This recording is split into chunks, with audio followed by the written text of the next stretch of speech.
국민의힘 김문수, 한동훈, 홍준표 대선 경선 후보가 이변 없이 1차 컷오프를 통과해 이른바 빅4 자리에 안착했습니다. 남은 한 자리를 두고 경쟁을 벌일 것으로 분석됐던 안철수, 나경원 후보 중엔 결국 안 후보가 2차 경선행을 확정지었습니다. 첫 소식 윤웅성 기자가 보도합니다. 국민의힘이 대선 경선 후보 8명 가운데 절반만 선출하는 1차 컷오프 통과자를 발표했습니다. 후보 성명을 가나다 순으로 말씀드리겠습니다. 김문수, 안철수, 한동훈, 홍준표. 역선택 방지 조항이 적용돼 국민의힘 지지층과 무당층을 대상으로 진행된 100% 여론조사 결과인데 선거법상 구체적인 득표율과 순위는 공개되지 않았습니다. 이른바 3강으로 꼽혔던 김문수, 한동훈, 홍준표 후보들에게 큰 이변은 없었습니다. 남은 한 자리는 치열한 경쟁 끝에 안철수 후보가 차지했습니다. 경영자 출신 그리고 또 과학자 출신이니까 이런 제 모든 것을 발휘해서 우리나라가 더 한층 더 발전할 수 있도록 최선 다하겠습니다. 나경원, 양향자, 유정복, 이철우 후보는 고배를 마셨습니다. 국민의힘은 미디어데이를 열어 후보 4명의 2차 경선 1대1 토론 상대 등을 정할 예정입니다. 1대1 주도권 토론과 사자 토론회 등을 거쳐 오는 29일 2차 컷오프를 진행합니다. 당원 50%, 국민 여론조사 50%가 반영되는 2차 경선에선 과반 득표자가 나오면 바로 최종 대선 후보가 결정되지만 그렇지 않을 경우 1, 2위가 다시 한번 토론회를 거친 뒤 다음 달 3일 전당대회에서 본선행 티켓의 주인공을 가립니다. YTN 윤웅성입니다. 더불어민주당 이재명 대선 경선 후보가 의료 분야 정책 공약을 내놨는데 좀처럼 해결되지 않는 의대 정원 문제에는 사회적 대화를 해법으로 내놨습니다.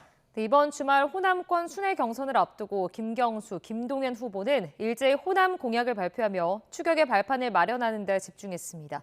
김다현 기자입니다. 절반의 일정을 소화한 민주당 대선 경선에서 압도적 1위를 달린 이재명 후보는 별다른 외부 일정 없이 SNS를 통해 정책 행보를 이어갔습니다. 먼저 탈플라스틱 선도국가로 만들겠다는 목표를 내걸고 2040년까지 석탄 발전을 폐쇄하겠다는 내용의 기후 공약을 발표했습니다. 의료 정책은 환자의 필요와 안전을 최우선으로 하는 개혁이 필요하다며 공공의료를 강화하고 의대 정원을 합리화하겠다고 밝혔습니다.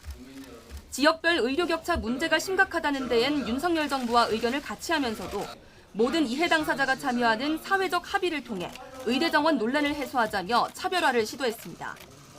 이 후보는 또 최근 정세균 전 국무총리와 비공개 회동한 사실이 공개됐는데 물밑 통합 행보도 계속되고 있다는 분석이 나왔습니다. 김경수 후보는 호남권 순회 경선을 나흘 앞두고 가장 먼저 호남으로 내려가 전통 지지층의 표심을 잡는 데 공을 들였습니다. 적어도 광주 전남 메가시티가 된다면 1년에 3조에서 5조 정도의 예산을 직접 지원하면 그걸 가지고 광주가 스스로 필요한 산업 분야를 육성해 나가는. 김동연 후보도 5.18 민주화운동 정신을 헌법에 수록하고 서해안 아리백 라인을 조성해 신재생 에너지 벨트를 구축하겠다는 등 호남 공약을 구체화하며 표밭 따지기에 집중했습니다. 호남권 광역 교통망 확충입니다. 동서를 횡단하는 교통망을 신설하겠습니다. 이재명 후보 역시 오는 24일부터 1박 2일간 호남 지역을 누비며 새몰이에 나선다는 계획입니다. 이 후보 측은 본선을 대비한 듯 광주 전라는 득표율만큼이나 투표 참여율이 중요하다며 당원들의 적극 투표를 당부했습니다. YTN 김다현입니다.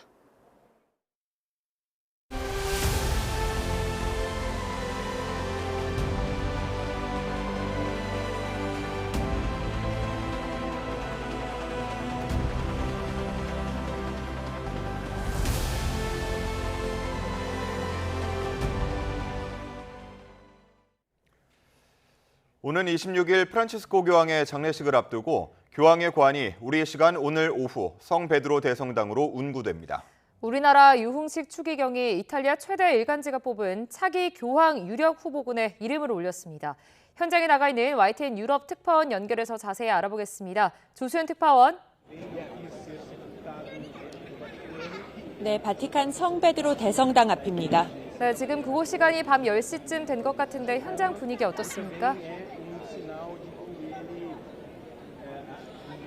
네, 어제 프란치스코 교황의 선종 소식이 전해진 이후 이곳 성베드로 광장 앞에는 추모객들의 발길이 끊이지 않고 있습니다. 밤이 저물었는데도 세계 각국에서 온 신자들과 여행객들이 찾아서 안타까운 심경을 표하며 교황의 영면을 기원하고 있습니다. 프란치스코 교황은 선종하기 전날인 부활절 대축일에 성베드로 광장에 등장해 신자들과 만났는데요. 교황청 소식을 전하는 바티칸 뉴스는 당시 교황이 자신을 데려다준 간호사에게 고맙다고 인사하면서 당신은 내가 해낼 수 있다고 생각하나요? 이렇게 물었다며 생전 마지막 순간들에 대해 전했습니다. 현재 바티칸 내 교황의 거처인 산타마르타 집에 안치된 교황의 관은 이곳 시간으로 내일 오전 9시 성베드로 대성당으로 운구됩니다. 한국 시간으로는 오늘 오후 4시가 되겠습니다. 운구 행렬은 산타마르타 광장과 성베드로 광장 등을 거쳐서 대성당으로 이동할 예정입니다. 이후 장례 미사일인 26일까지 교황의 관은 대중에 공개되는데요. 이 기간에 일반 신자들도 성베드로 대성당을 방문해 조문할 수 있습니다. 교황청은 프란치스코 교황의 장례 미사가 이곳 시간으로 26일 오전 10시 대성당 앞 광장에서 엄수된다고 밝혔습니다. 장례 미사는 조반니 바티스타레 추기경단 단장이 집전합니다. 네, 교황의 장례식에는 세계 각국 정상들도 참석할 예정이라고요. 네, 그렇습니다. 먼저 여러 현안을 놓고 그동안 프란치스코 교황과 대립해온 트럼프 미국 대통령은 멜라니아 여사와 함께 장례식에 참석할 예정이라고 밝혔습니다. 트럼프 대통령이 이곳에 오게 될 경우 지난 1월 재집권한 뒤에 첫 외국 방문이 됩니다. 우크라이나 휴전 협상이 교착 상태를 벗어나지 못하는 가운데 젤렌스키 대통령도 장례식 참석 계획을 밝히면서 바티칸에서 트럼프 대통령과 만나기를 희망한다고 말했습니다. 또 스타머 영국 총리, 마크롱 프랑스 대통령, 폰데어 라이엔 유럽연합 집행위원장, 그리고 독일 총리와 대통령 등 세계 각국 정상들이 참석합니다. 찰스 3세 영국 국왕의 장남 윌리엄 왕세자는 아버지를 대신해 참석하기로 했습니다. 장례식이 치러진 후 교황의 관은 로마의 산타마리아 마조레 대성전으로 안장됩니다. 대부분의 전임 교황은 사후 성베드로 대성당에 안장됐는데요. 교황은 바티칸 밖 산타마리아 마조레 대성전 지하에 묻어달라는 유언을 남겼습니다. 또 무덤에 특별한 장식을 하지 말고 라틴어로 프란치스쿠스라는 비문만 새겨달라고 부탁했습니다. 우리나라 유흥식 추기경이 이탈리아 최대 일간지가 뽑은 차기 교황 유력 후보군에 이름을 올렸다고요?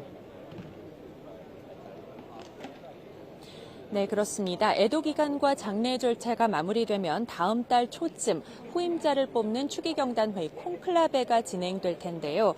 한국인 최초 교황청 장관인 유흥식 나자로 추기경이 이탈리아 최대 일간지 코리에레 델라 세라가 꼽은 차기 교황 유력 후보군에 이름을 올려 관심이 모아지고 있습니다. 이 신문은 12명의 유력 후보를 선정하면서 유추기경을 11번째로 거론하고 남북한 화해를 모색한 포콜라레 운동의 일원이라고 설명했습니다. 앞서 영국 이코노미스트도 유추기경을 유력 후보 가운데 한 명으로 꼽았습니다. 유추기경은 2021년 6월 한국인 최초로 교황청 성직자부 장관으로 발탁돼 프란치스코 교황 곁에서 활동하며 얼굴을 알리고 인맥을 쌓았다는 점에서 기대를 모으고 있습니다. 특히 탁월한 업무 추진력과 소탈하고 열린 리더십으로 높은 평가를 받은 것으로 알려졌습니다. 지금까지 바티칸에서 YTN 조수연입니다. 프란치스코 교황이 선종하면서 서울 명동성당에는 추모의 발길이 이어졌습니다. 궂은 날씨에도 염수정 추기경 등 서울대교구 주교단은 일반 시민들도 분향소를 다녀갔습니다. 이광현 기자입니다. 명동성당 외벽에 걸린 대형 사진 속에 환하게 웃고 있는 프란치스코 교황. 부활절 다음 날 선종한 교황을 배웅하기 위해 우산을 든 추모객들이 하나둘 성당 안으로 모여들었습니다. 명동성당은 2014년 교황이 방한하면서 우리 사회의 약자들을 초대할 만큼 인연이 깊은 곳입니다. 추모객들은 신자든 아니든 시대의 어른인 교황을 한마음으로 애도했습니다. 가난한 사람들에게 많이 용기를 주시고 힘을 주시고 희망을 주시는 그런 분으로 알고 있어요. 중간에 도와주셨다고 했거든요. 근데 갑자기 돌아가셔서 마음이 아픕니다. 한국에 대해서 남다른 애착을 갖고 계셨고요. 세월호 그 아픔에 어떻게 중립을 지킬 수 있느냐 이렇게 하시면서 굉장히 그 아픔을 같이 하셨던 분이기 때문에 일반 시민들에 앞서 분향소를 찾은 염수정 추기경과 정순택 대주교 등 천주교 주교단도 교황의 영원한 안식을 기원했습니다. 당신의 자비로 우리 교황 프란치스코에게 용서와 평화를 주소서. 천주교 주교회의는 이번 교황 선종과 관련해 주교회의 차원의 공식 미사 없이 교구별로 추모 행사를 치르기로 했습니다. 아울러 12년간 전 세계 14억 카톨릭 신자를 이끌어온 프란치스코 교황을 위해 신자들에게 9일 기도를 권장했습니다. YTN 이광현입니다. 최상목 경제부총리 겸 기획재정부 장관이 한미 2+2 통상협의를 위해 방미 일정을 시작했습니다. 본격적인 관세 협상을 앞두고 최 부총리는 한미 동맹을 더 튼튼하게 하고 우리 입장도 적극적으로 설명하겠다고 밝혔는데요. 워싱턴 연결해서 자세히 알아보겠습니다. 홍상희 특파원, 이번 한미 2+2 통상협의로 본격적인 관세 협상에 막이 오르게 됐는데요. 최 부총리도 방미 일정을 시작했죠. 네, 그렇습니다. 이미 시작된 품목관세와 유예기간을 둔 상호관세 파장을 줄이기 위한 본격적인 한미 협상이 이곳 시간으로 24일 오전 워싱턴 DC 재무부에서 열립니다. 오늘 오전 워싱턴 DC에 도착한 최 부총리는 밝은 표정이었지만 가급적 말을 아끼는 모습이었는데요. 들어보시겠습니다. 한미 동맹을 더욱 튼튼하게 하기 위한 논의를 시작하러 왔습니다. 그 논의 결과는 목요일 날 말씀드리겠습니다. 네, 트럼프 행정부 2기 출범 이후 우리 정부 인사로는 최고위급 방문이기도 한데요. 철강과 알루미늄, 자동차에 대한 25%의 품목관세 부과에 이어서 25%의 상호관세 부과에 대해 90일 동안의 유예기간을 둔 상태이기 때문에 이 본격적인 협상을 앞두고 매우 조심스러운 모습이었습니다. 안덕근 산업장관도 이곳 시간으로 내일 도착해서 최 부총리와 함께 2+2 통상협의에 나서게 됩니다.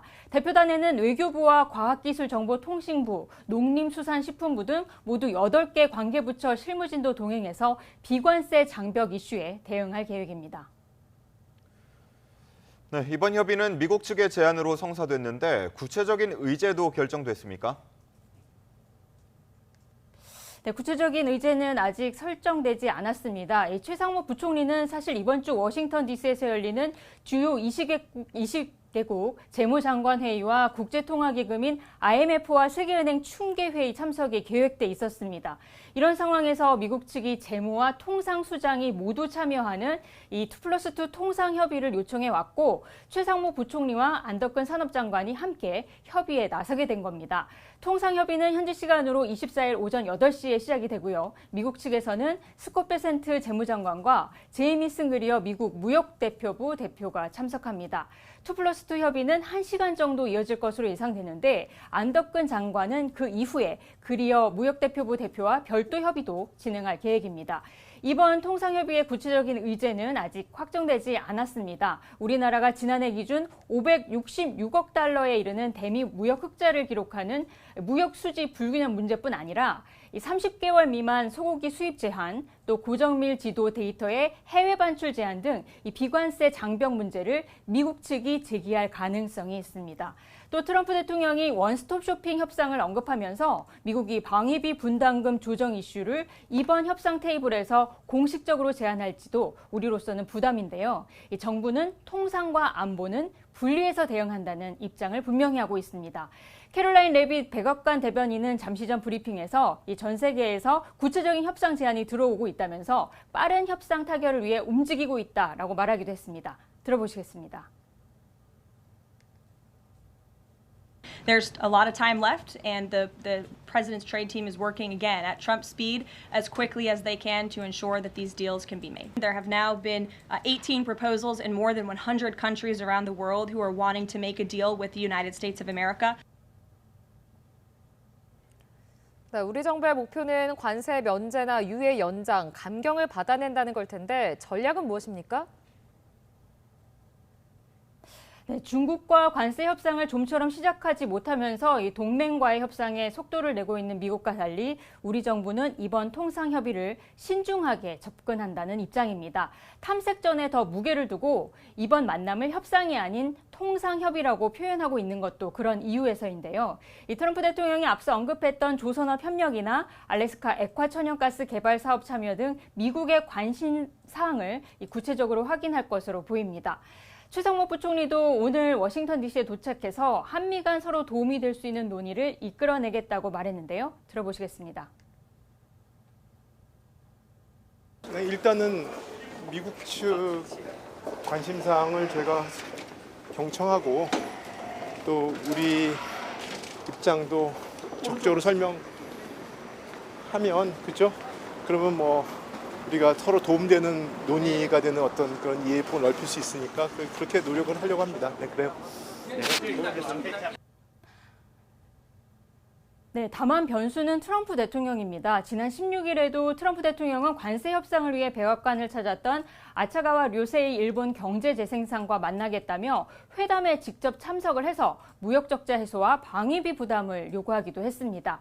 이번 협의가 재무부 청사에서 열리는 만큼 트럼프 대통령이 직접 등장하지는 않더라도 최근 비관세 부정행위 리스트를 직접 언급하기도 하면서 이 트럼프 대통령의 의중에 따라 의제가 어디로 튈지 장담하기 어려운 상황입니다. 지금까지 워싱턴에서 전해드렸습니다. 스콧 베센트 미 재무장관이 미중 간 무역 전쟁은 지속 불가능하다며 긴장 완화를 기대한다고 밝혔습니다. 백악관도 미중 간 잠재적 무역 협상이 매우 잘 진행 중이라고 밝혔고요. 또 뉴욕 증시 3대 지수들 일제히 급등했습니다. 뉴욕 지국 연결해서 자세한 소식 알아보겠습니다. 이승윤 특파원, 전날 급락했던 뉴욕 증시 이번엔 동반 급등했죠. 네, 그렇습니다. 뉴욕 증권거래소에서 우량주 중심의 다우존스 30 산업평균 지수와 대형주 중심의 스탠다드앤푸어스 500 지수, 기술주 중심의 나스닥 종합지수 모두 2% 정도 급등했습니다. 무역 협상을 이끌고 있는 스콧 베센트 미 재무장관의 이 미중 무역 협상 관련 발언이 전날 급락했던 뉴욕 증시 3대 지수의 급등 반전을 이끌어냈습니다. 베센트는 JP모건 컨퍼런스에서 중국과의 관세 충돌이 지속 가능하지 않다며 세계 양대 경제 대국 간의 무역 전쟁이 완화할 것으로 기대한다고 밝혔습니다. 다만 미중 무역 상황은 사실상 금수조치, 엠바고 상태라며 이 중국과의 향후 협상은 아직 시작되지 않았고 긴 싸움이 될 것이라면서 트럼프 행정부의 목표가 미중 경제의 분리는 아니라고 강조했습니다. 이어 중국 경제는 소비 중심으로, 미국 경제는 제조업 중심으로 크고 아름다운 균형 재조정이 이루어지길 희망한다고 밝혔지만 중국이 이에 응할 준비가 돼 있는지는 불확실하다고 말했습니다. 백악관도 트럼프 대통령이 미중 간의 이 잠재적 무역 협상이 매우 잘 진행되고 있다는 점을 언론에 알리길 원했다고 밝혔습니다. 직접 들어보시죠. I actually do have something to share on that. I asked the president about this before coming out here, and he wanted me to share with all of you that we're doing very well in respect to a potential trade deal with China. 이런 가운데 미국의 중앙은행격인 연방준비제도 인사가 트럼프의 제롬 파월 의장 흔들기에 제동을 걸고 나섰습니다. 패트릭 하커 필라델피아 연방준비은행 총재는 연준이 지금까지 쌓아온 가장 큰 자산은 신뢰도이고 이는 정치적 독립성과 객관성에서 비롯된다고 강조했습니다. 연준의 신뢰와 이 독립성이 정책의 일관성과 예측 가능성을 보장하며 이는 시장과 경제 주체들에게 매우 중요하다고 설명했습니다. 이런 상황에서 이달 미 동부 메릴랜드와 버지니아 등 5개 주의 제조업체들을 상대로 조사한 리치먼드 연은의 제조업 지수는 마이너스 13으로 지난달에 마이너스 4에서 크게 떨어졌습니다. 이번 하락은 2022년 초 이후 가장 큰 2개월 연속 하락폭으로 관세가 제조업 경기 비축을 부르는 것으로 풀이되는 만큼 금리를 둘러싼 연준의 고심이 깊어질 전망입니다. 지금까지 뉴욕에서 YTN 이승윤입니다. 국제통화기금 IMF가 2%였던 올해 우리 경제 성장률 전망치를 석 달 만에 1%로 하향 조정했습니다. 내년 전망치도 0.7%포인트나 낮추며 2년 연속 1%대 저성장을 예측했습니다. 보도에 오인석 기자입니다. 지난 1월 올해 우리 경제 성장률 전망치를 0.2%포인트 내렸던 국제통화기금 IMF가 전망치를 한 번에 1.0%포인트나 낮췄습니다. IMF는 22일 발표한 4월 세계 경제 전망 보고서에서 한국의 올해 성장률을 1.0%로 예측했습니다. 1월 2.0%에서 석 달 만에 성장률 전망치를 절반으로 내린 겁니다. 비상계엄 영향이 지난해 4분기 성장률에 반영되고 트럼프 행정부의 관세 충격이 더해지면서 성장률 전망이 하향 조정된 것으로 기획재정부 관계자는 분석했습니다. IMF는 내년 성장률도 0.7%포인트 내리며 1.4%를 예측했습니다. 2년 연속 1%대 저성장 전망입니다. IMF는 무역 긴장 등 글로벌 불확실성을 반영해 대부분 국가의 성장률 전망을 하향하면서 올해 세계 경제의 성장률은 0.5%포인트 떨어진 2.8%가 될 것으로 내다봤습니다. 미국의 올해 성장률은 정책 불확실성과 무역 긴장, 소비 회복 지연 등으로 지난 1월보다 0.9%포인트 대폭 하락한 1.8%를 예측했습니다. 중국도 관세 조치의 부정적 영향으로 성장률 전망을 0.6%포인트 하향 조정했습니다. 멕시코는 미국의 관세 부과와 긴축적 금융 환경 등으로 성장률이 1.7%포인트나 하락하며 0.3% 역성장할 것으로 전망했습니다. 영국과 독일, 프랑스 등 대부분의 유럽 국가와 일본도 성장률을 하향 조정했습니다. IMF는 세계 경제의 리스크가 하방 요인에 집중되고 있다고 진단하면서 무역 갈등 등 정책 불확실성에 따른 소비 투자 위축과 주가와 시장 가격 재조정 가능성 등 금융 외환 시장의 높은 변동성 등을 위험 요인으로 제시했습니다. 그러면서 예측 가능한 무역 환경 조성을 위해 무분별한 산업 보조금을 지향하고 지역 다자간 무역 협정 확대를 통한 무역 분절화 방지 노력이 필요하다고 강조했습니다. YTN 오인성입니다. 한 줄 뉴스입니다. 미국의 관세 폭탄이 본격화된 지난 2월부터 2달 동안 대한무역투자진흥공사 코트라로 대미 관세 관련 상담 문의가 3,000건 넘게 접수됐습니다. 국내 주식시장에서 외국인 투자자가 8개월 연속 투자 자금을 빼면서 글로벌 금융위기 이후 최장 기록으로 나타났습니다. 공정거래위원회가 국내 4대 은행의 주택담보대출 비율 LTV 담합 의혹 재조사를 마무리하고 다시 제재 절차에 착수했습니다. 금융당국이 홈플러스 사태와 관련해 대주주인 MBK파트너스와 홈플러스 경영진 등을 사기적 부정거래 혐의로 검찰에 통보했습니다. 미취업 청년 4명 가운데 3명은 한국 사회에 양질의 일자리가 부족하다고 느끼는 것으로 나타났습니다. 국내 500대 기업 남녀 직원의 평균 연봉과 근속연수 현황을 조사한 결과 지난해 기준 여성의 평균 연봉은 7,405만 원으로 처음으로 남성의 70%를 넘은 것으로 나타났습니다. 공정거래위원회가 중요한 표시, 광고사항 고시 개정안을 시행하면서 어린이 수영이나 줄넘기, 축구교실을 운영하는 사업자는 오늘부터 소비자에게 가격부와 환불 기준 등을 반드시 알려야 합니다. 지금까지 한 줄 뉴스였습니다. 서울 미아동의 마트에서 술에 취한 남성이 시민들에게 흉기를 휘둘러 한 명이 숨지고 한 명이 다쳤습니다. 현장에서 경찰에 붙잡힌 이 남성은 피해자들과 일면식도 없는 사이였습니다. 박희재 기자가 취재했습니다. 늦은 오후 서울 미아동의 한 골목길입니다. 환자복 차림에 마스크를 쓴 남성이 휴대전화를 든 채 어디론가 걸어갑니다. 잠시 뒤 순찰차에서 경찰 여러 명이 내리더니 곧이어 등 뒤로 손이 묶인 남성을 연행합니다. 환자복 입은 사람이 담배를 계속 피운 거야. 아니, 경찰은 여기서 이제 기린 막대기 같은 거를 이렇게 대고 있었어요. 대고 있다가 이제 그만 피고 이제 벽에 쓰라니까 쓰더라고요. 네, 반항은 안 하고. 이 30대 남성은 근처 마트에 들어가 진열된 흉기의 포장을 뜯어 시민들을 공격했습니다. 남성이 휘두른 흉기에 찔려 여성 2명이 병원으로 옮겨졌고 이 가운데 치명상을 입은 60대 여성은 치료 도중 끝내 숨을 거뒀습니다. 마트 직원이었던 40대 여성 한 명은 다행히 생명에 지장이 없는 것으로 확인됐습니다. 두 사람 모두 남성과는 일면식도 없는 사이였습니다. 경찰 조사 결과 인근 정형외과의 입원 환자인 피의자는 범행 당시 술에 취한 상태였던 것으로 확인됐습니다. 경찰은 살인 혐의를 적용하고 자세한 범행 경위를 파악하고 있습니다. YTN 박기재입니다.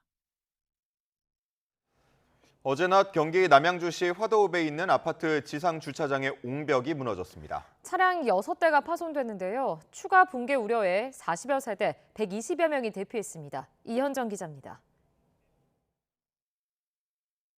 차체 전체가 흙과 함께 그대로 쓸려 내려왔고 다른 차량은 위태위태하게 걸쳐 있습니다. 철제 울타리도 부러진 채 아파트를 향해 기울어졌습니다. 오후 1시 10분쯤 경기 남양주시 화도읍에 있는 아파트 주차장 옹벽이 무너졌습니다. 인명피해는 없었지만 주차된 차량 6대가 그대로 고꾸라져 파손됐습니다. 벤츠는 걸쳐 있었고 봉고차는 이렇게 돼 있었고 나머지 4대는 아예 들어가 버렸고 밑으로. 또 추가 붕괴 우려로 주민 40세대, 120여 명에게 대피 안내가 내려졌습니다. 주민들은 아파트가 지은 지 30년이 넘은 만큼 사고 여파로 다른 곳도 무너질까 불안을 감추지 못하고 있습니다. 이렇게 될 줄은 몰랐죠. 전에 이렇게 금이 쭉 갔었어요. 그런데 포장을 이렇게 다시 또 했어요. 거기를 하고 보니까 그리고 나서 괜찮겠지 했는데 또 이렇게 돼버렸죠. 소방당국은 우천으로 집안이 약해지고 부수관로를 따라 흙이 흘러내리면서 사고가 난 것으로 보인다고 설명했습니다. 관계당국은 추가적인 토사 유실을 막기 위해 방수포와 모래주머니를 깔고 복구 작업을 진행했습니다. 남양주시는 긴급 안전진단 결과를 바탕으로 구체적인 사고 원인을 분석할 계획입니다. YTN 이현정입니다. 그제 오전 서울 관악구 봉천동의 아파트에 불을 내고 숨진 방화 피의자에 대한 부검 결과 화재로 인한 사망으로 추정된다는 1차 구두 소견이 나왔습니다. 서울 관악경찰서는 국립과학수사연구원에 방화 피의자 60대 A씨에 대한 부검을 의뢰한 결과 어제 이 같은 1차 구두 소견을 전달받았다고 밝혔습니다. 경찰은 화재 현장에서 A씨의 것으로 보이는 휴대전화를 확보해 디지털 포렌식을 의뢰하고 유족 등을 상대로 참고인 조사를 이어가는 등 범행 경위를 조사하고 있습니다. 또 정확한 방화 시작점 등을 확인하기 위해 어제 오전 11시부터 3시간여 동안 소방당국 등과 함께 피해 아파트 현장에서 합동 감식을 진행했습니다. 봉천동 방화 사건으로 중상을 입은 위층 세대 피해자의 가족이 피의자 A씨가 평소 층간소음을 주장하며 위협해왔다고 전했습니다. 피해자들의 아들 B씨는 어제 방화 피해 아파트 앞에서 취재진과 만나 지난해 추석쯤 A씨가 시끄럽다며 항의하는 과정에서 충돌이 있었고 다른 날에는 자려고 누웠는데도 시끄럽다면서 망치로 천장을 두들겼다고 설명했습니다. 그러면서 A씨와 관련된 민원이 상당했는데 A씨는 아파트에서 나가는 날 고성까지 지르고 간 것으로 들었다고 증언했습니다.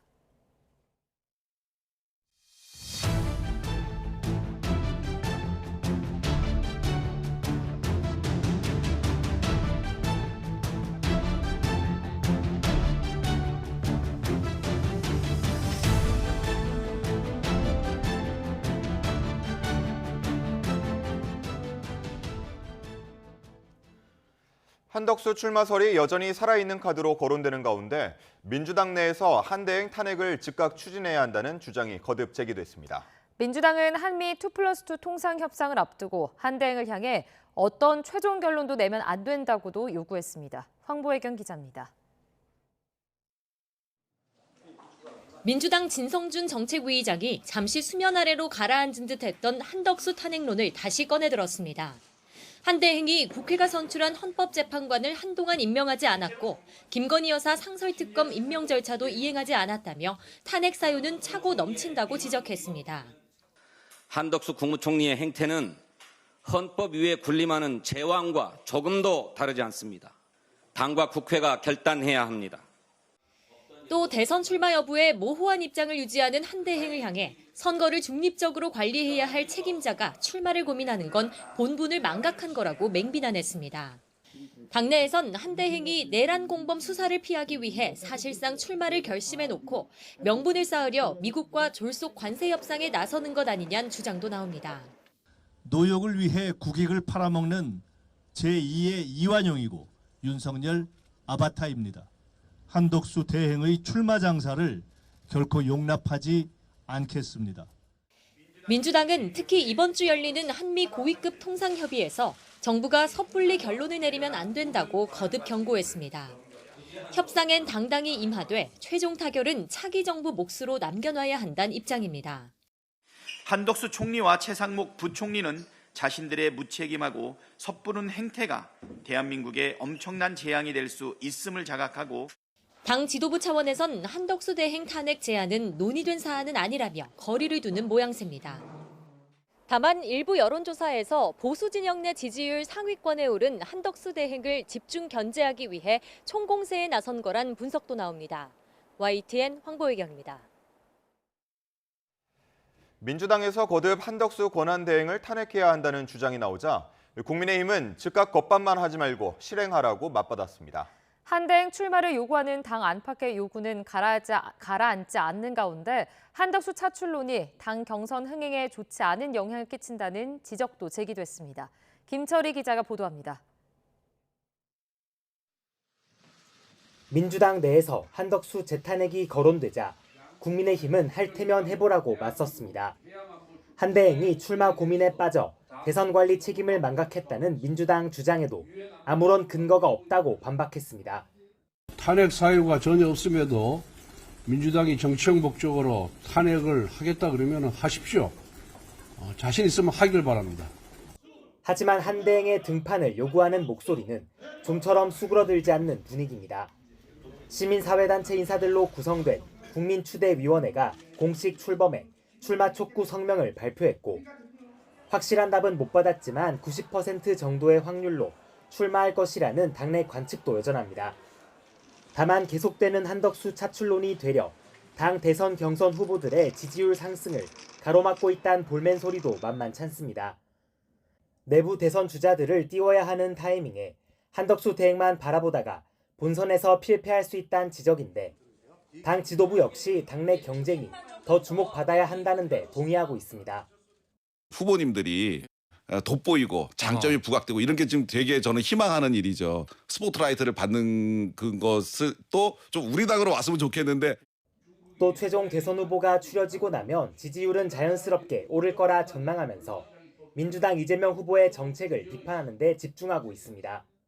잘 산 이즘을 내세우고 실제로는 못 산 이즘을 추구하는 기만적 술수를 멈추기 바랍니다. 개미 투자자들의 표심을 자극해 이번 대선을 유리하게 치르겠다는 당내 일각에선 한덕수 대행 탄핵이 오히려 대선 출마론에 명분을 더해줄 거라 내다보기도 합니다. 물론 한대행이 출마를 결심한다 해도 아직은 이재명 후보에 못 미치는 지지율과 후보 단일화 문제 등은 걸림돌로 남습니다. YTN 김철입니다. 더불어민주당 이재명 전 대표의 선거법 사건에 대한 최종 판단을 대법원 전원합의체가 내리게 됐습니다. 대법원은 곧장 첫 합의기를 열었는데 대선 전에 결론을 낼 수 있을지 주목됩니다. 이경국 기자입니다. 이재명 전 대표의 선거법 위반 사건이 전원합의체에 회부된 당일 대법원은 첫 합의기일을 열어 심리를 진행했습니다. 관련 내규를 보면 대법원장은 전원합의체 심리를 위한 합의기일에서 다룰 사건을 적어도 10일 전까지는 지정해야 합니다. 다만 신속한 심리를 위해 필요한 경우 사건을 바로 지정할 수 있다고도 규정돼 있습니다. 결국 대법원이 이 전 대표 사건에 대한 신속 심리 필요성을 인정한 거라는 분석이 나옵니다. 이제 관건은 대법원이 언제 결론을 내리느냐입니다. 전원합의체 회부가 선고 시점에 어떤 영향을 미칠지를 두고는 법조계에서도 의견이 나뉩니다. 소부 선고처럼 만장일치 결론을 낼 필요가 없어 더 빠른 선고가 가능하다는 의견도 있지만 모든 대법관의 의견을 들어야 하는 만큼 심리가 장기화할 거라는 주장도 있습니다.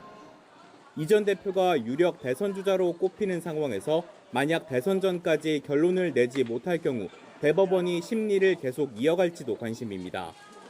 헌법은 대통령이 내란이나 외환죄를 범한 경우를 제외하고는 재직 중 형사소추를 받지 않는다고 규정하고 있습니다. 하지만 이 불소추 특권이 단순히 기소되지 않는다는 것인지 아니면 진행 중인 재판까지 멈춘다는 것인지를 두고는 논란이 존재합니다. 결국 선고하지 못한 채 만약 이 전 대표가 대통령에 당선된다면 대법원도 심리를 지속할지에 대한 최종 판단을 내려야 할 것으로 보입니다. YTN 이경국입니다. 윤석열 전 대통령의 내란 우두머리 혐의 재판 일정은 올해 정해진 것만 28차례에 이릅니다. 여기에 증인 신문이 추가될 가능성이 큰 만큼 1심 선고는 해를 넘길 전망입니다. 신지원 기자입니다. 내란 우두머리 혐의를 받는 윤석열 전 대통령은 정식 재판 첫날부터 치열한 공방을 예고했습니다. 첫날에만 무려 93분간 발언을 이어갔고 두 번째 재판 때도 직접 마이크를 잡았습니다. 변호인단은 증거 목록만 1,300여 쪽에 달해 검토하는 데 상당 시간이 필요하다며 검찰과 공수처의 수사 권한 문제도 다투겠다고 밝혔습니다. 검찰이 신청한 핵심 증인만 38명에 이르는 가운데 윤 전 대통령 측이 추가로 신청할 증인 목록도 변수입니다. 윤 전 대통령 측은 앞서 헌법재판소 탄핵심판 때 쟁점으로 삼았던 부정선거 의혹과 탄핵소추 관계자들에 대해 증인 신문이 필요하다는 입장입니다. 재판부는 다음 달 12일부터 매달 서너 차례씩 12월까지 공판 일정을 정하면서 앞으로 10회 이상 일정이 추가될 수 있다고도 밝혔습니다. 윤 전 대통령의 구속 취소로 구속기한 6개월 안에 1심 재판을 마무리할 필요가 없어진 것도 재판이 장기화할 수 있는 배경입니다. 과거 구속 상태에서 재판을 받았던 이명박, 박근혜 전 대통령의 경우 매주 한두 차례, 최대 4차례까지 공판이 열렸던 반면 윤 전 대통령의 내란 재판이 예정대로 2주의 3회 원칙으로 진행될 경우 1심 선고까지 꼬박 한 해를 넘길 전망입니다. YTN 신지원입니다.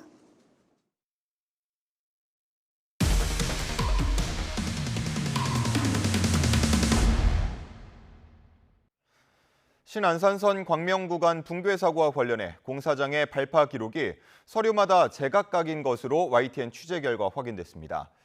폭약을 착용하는 발파는 현장에 큰 충격을 줄 수 있기 때문에 꼼꼼한 관리가 필수인데요.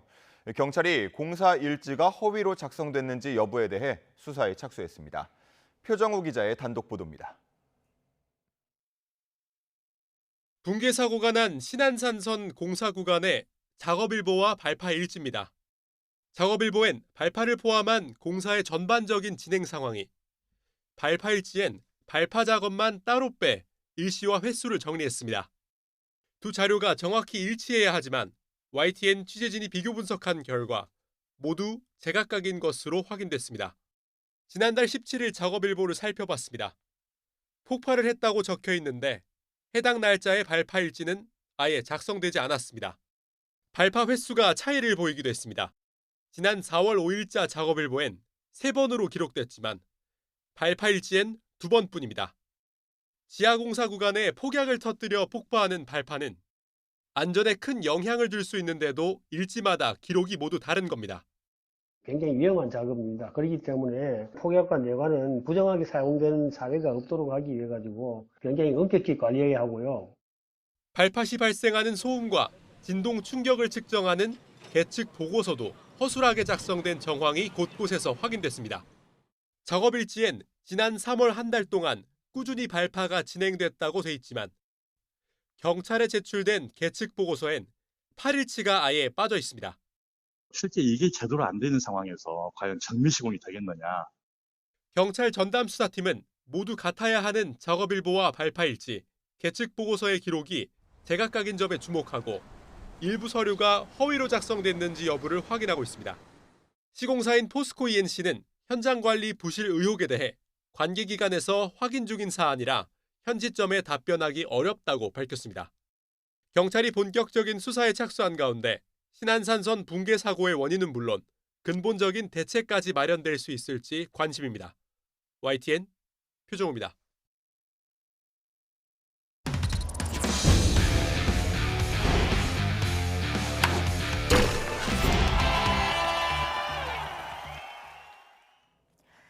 토요일 스포츠 뉴스입니다.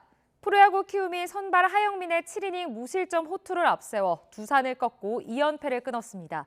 두산은 3연패를 당하며 9위로 떨어졌습니다. 이경재 기자입니다. 두 팀 모두 분위기 반전이 절실한 상황에서 키움 하영민의 호투가 빛났습니다. 커브와 슬라이더, 포크볼 등 다양한 변화구에 두산 타자들의 방망이가 힘을 쓰지 못했습니다. 7회까지 마운드를 지키며 무사사구 3피안타 무실점. 지난 두 경기에서 연속 6실점으로 흔들렸지만 다시 잘 던지는 하영민으로 돌아왔습니다. 최근 경기에 좋은 모습을 보여드리지 못해서 정말 죄송했고 또 오늘 또 좋은 모습 또 보여줘서 오늘 좀 승리를 좀 꼭 하고 싶어서 더 집중해서 던졌던 것 같습니다. 타선에선 2대0으로 앞선 3회 푸이그가 대형 투런 홈런을 날렸고 오선진은 2회 적시 2루타에 이어 6회에도 득점으로 이어진 안타를 쳐내며 팀의 연패 탈출에 앞장섰습니다.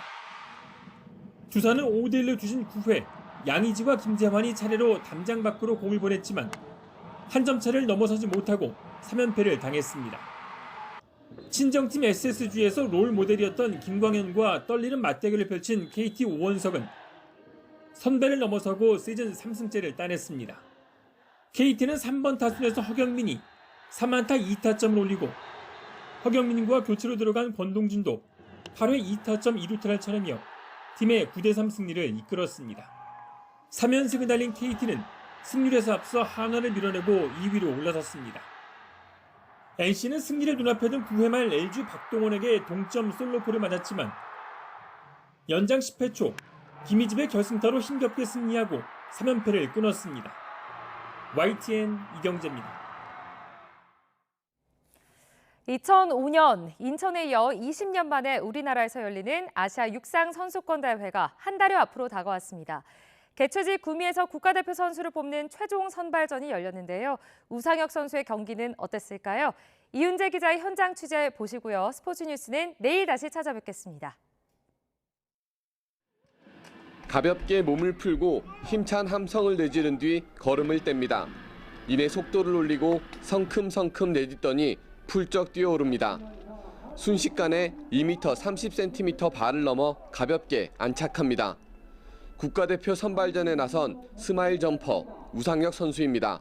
저는 근데 항상 준비됐으면은 겁먹지 않고 뛰는 스타일이라 과감하게 뛰었더니 또 기분 좋게 첫 스타트를 2m 30을 떴다는 거에 대해서 긍정적인. 20년 만에 우리나라에서 열리는 아시아 육상 선수권 대회를 앞두고 개최지 구미에서 열린 국가대표 선발전. 선수들은 비오는 궂은 날씨에도 온 힘을 쏟았고 여자 3000m 장애물 달리기에선 한국 신기록도 나왔습니다. 비 때문에 좀 시야가 흐려져서 좀 허들 넘는데 좀 위험성이 있었는데 다치지 않고 잘 끝내서 괜찮았다고 생각합니다. 대회를 준비한 구미시는 대표 선발전을 계기로 마지막 점검까지 매듭지었습니다. 대회 참가자들이 아무런 불편함이 없도록 숙박시설, 음식, 그다음에 도시 인프라 이런 쪽에 집중해서 개선을 하고 있습니다. 국민 여러분 많이 오셔서 격려도 해주시고. 아시아 육상 선수권 대회는 다음 달 27일부터 닷새 동안 구미 시민운동장에서 열립니다.